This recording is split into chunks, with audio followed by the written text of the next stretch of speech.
como que acontece um processo de recaída. E eu uso aqui a palavra processo de propósito para que você tenha a imagem de que a recaída não é um evento pontual. Ela é um processo que começa muito antes do uso de droga acontecer.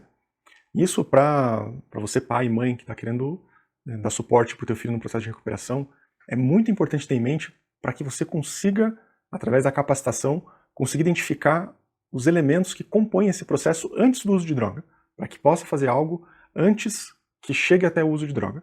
Tá? Então aqui eu vou explicar, de acordo com o modelo cognitivo-comportamental, que tem nesse livro aqui, que é um livro de referência sobre prevenção de recaída, quais são esses elementos, de acordo com esse modelo, que compõem, que estão presentes nesse processo de recaída. Tá? E esse conhecimento vai ser bom para você conseguir identificar com mais detalhes e com mais nuances esse movimento de recaída quando ele começa a acontecer. Então, segundo esse modelo, existem fatores internos e fatores externos que se juntam para que uma recaída aconteça. Seriam peças individuais e peças ambientais que constroem o processo de recaída.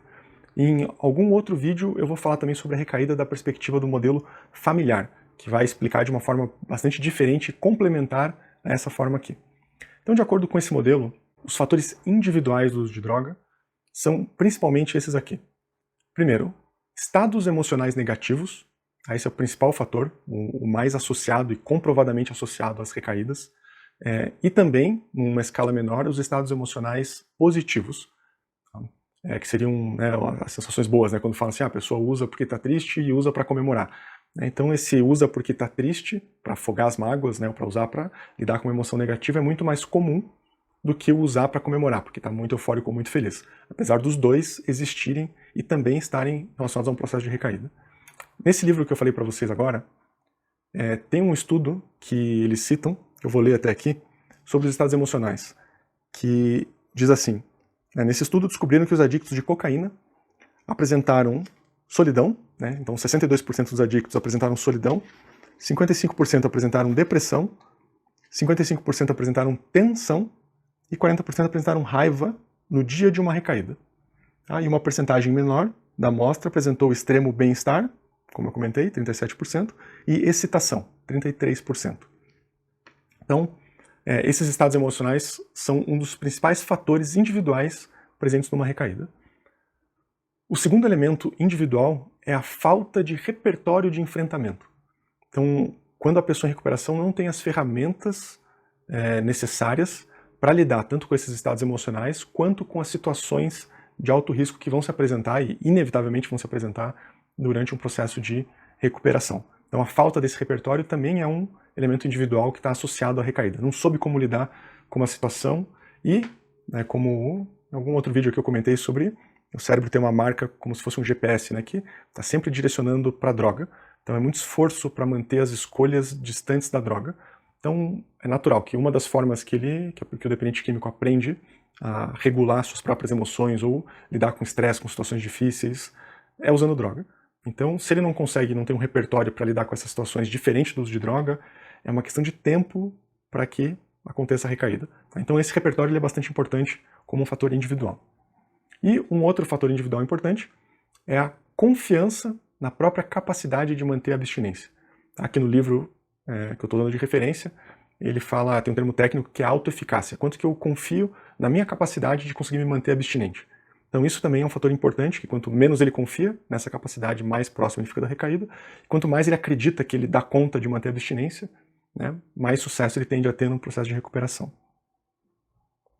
E por último, o último elemento individual no movimento de recaída é o efeito esperado. Então o que é esse efeito esperado? É quando a pessoa começa a projetar algo bom no uso da substância. Fala, puxa, mas se eu usasse agora, eu ia me sentir bem, eu ia ter um bem-estar, ia ter um alívio, ia ter essa imagem aqui de um oásis no deserto. Como se, puxa, frente a tanto desconforto, a tanta sensação ruim, puxa, se eu usasse agora me daria aquele alívio. Então quando tem esse efeito esperado, um efeito esperado positivo também aproxima ele, é um fator individual que aproxima ele da recaída. E quando o efeito esperado é negativo, puxa, me deu vontade de usar, mas eu sei que se eu usar eu vou passar mal, eu vou me sentir mal depois, vai ser... Então esse também seria um fator de proteção, esse fator interno, quando o efeito esperado na mente do sujeito tende mais para o negativo. Então também é um fator individual muito importante para a gente entender o processo de recaída. E isso somado aos fatores, esses elementos internos somados aos fatores externos, ambientais, que o livro traz como sendo principalmente influências sociais. Aqui não tem como não lembrar do que é comum nos processos de recuperação, né? Quando a pessoa está estudando, ou está numa clínica, ou está aprendendo sobre recuperação, que é a tríade, né? Pessoas, hábitos e lugares. Então essas influências sociais são um elemento externo mais importante no movimento de recaída. Tá? Vai estar com um amigo que usava, vai estar no ambiente em que usava, vai estar fazendo alguma coisa que ele fazia enquanto usava, ou fazia para usar, enfim. Essas influências sociais são o elemento principal dos fatores externos. O acesso fácil à substância, também é um elemento fundamental. Então, quanto mais fácil o acesso à substância, mais provável é da recaída acontecer. Então, uma das estratégias é dificultar esse acesso, tanto que quando a pessoa sai da clínica, por exemplo, de uma internação, sugere-se que ela pague os contatos que ela tinha no celular de pessoas que forneciam droga ou que saíam com ela junto para usar ou para beber, enfim.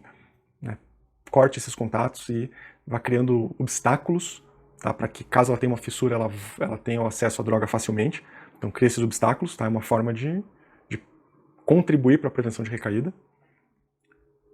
E o último elemento é a exposição a gatilhos. E aqui é muito individual, porque assim, o que são gatilhos? É tudo que estava associado ao consumo de droga para o dependente.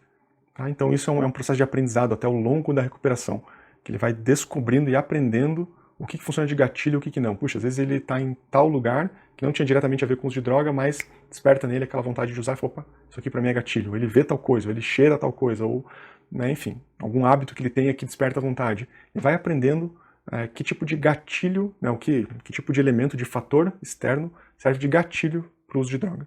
Então, quanto mais exposto ele está a esses gatilhos, mais próximo de ter uma recaída ele também está.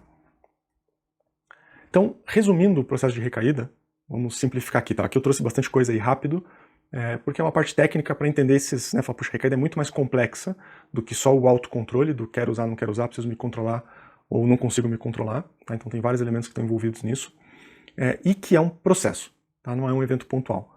Então, resumindo, o desafio para a prevenção de recaída é conseguir encher a caixa de ferramentas, tá? Então ele ter repertório para lidar com suas emoções, para lidar com as situações de risco que ele tiver que viver.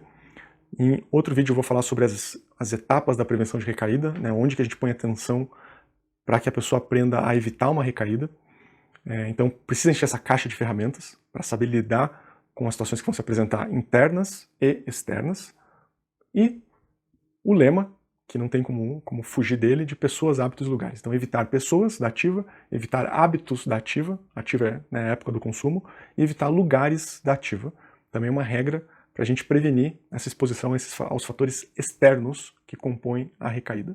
Bom, espero que tenha ficado claro a complexidade que é um processo de recaída e que não é um evento pontual. Tá? Que muita coisa acontece antes do uso de droga e ter esse conhecimento é uma das pré-condições para que a gente possa prevenir a recaída e possa aprender com ela. Também, como eu falei em outro vídeo, que eu vou deixar aqui um card aqui em cima, caso você queira assistir, sobre para a família lidar, como que a família pode lidar com o processo de recaída, tá? Com o movimento de recaída. Então, te vejo no próximo vídeo. Um abraço.